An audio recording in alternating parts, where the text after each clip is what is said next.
luya sa bata gid. Turo gid ang bata gid oh. Ay, nay bata. Pero sila lang mas ligid.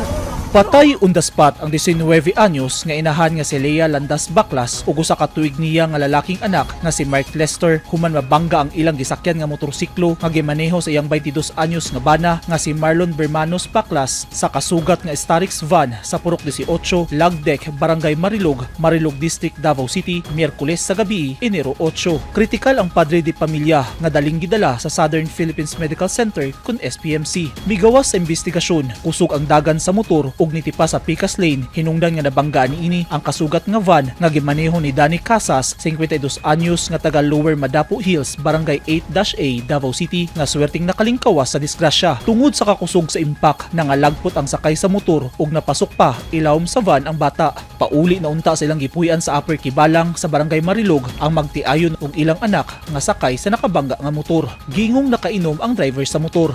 Ang kaning nag-motorcycle sir is gikan siya sa iyang pariente sir no, and as per information nga nag-gather sa atong investigators is nag-inom daw ning driver o ba ning pariente sir. Ibunggan pa siya nga muli sa mga pariente niya pero wala siya nagpatuo sir no, and naapod sila yung panaglali sa iyang partner sir no, at nang higayon na mo itong kanang mga orasa sir siguro tungkol sa kasako, wala na niya makontrol ang kanyang accelerator sa iyang motorcycle, nibangga sa sa van. Reckless imprudence resulting in multiple homicide, physical injury and damage to property ang atubangon sa driver sa van. Posibleng kasuhan sab sa kapulisan ang driver sa motor. May possibility nga pwede pa nato siya filean kung kaso sir no, gumikan sa iyang pagmaneho nga walay lisensya.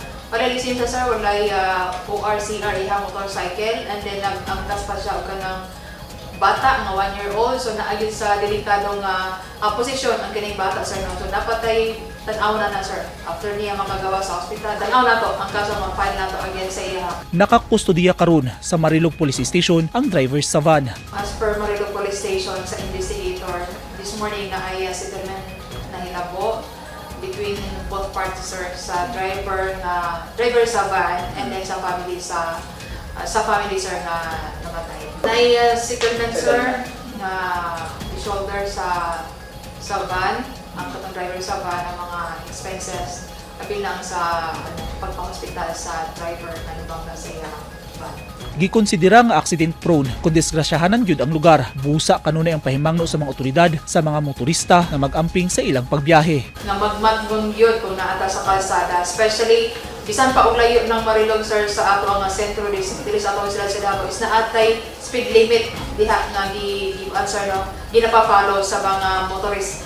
So kung ato nang i-follow sir, walay ingon ana nga mahitabo kung hinay ang pagpadagan sa isa ka driver sir.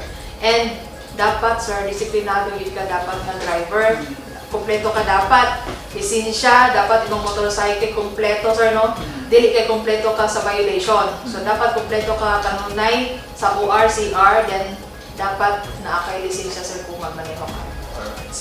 Padayon nga giobserbahan sa SPMC ang kahimtang ni Baklas. Eugene Hinutan, Newsline Philippines. Stay safe.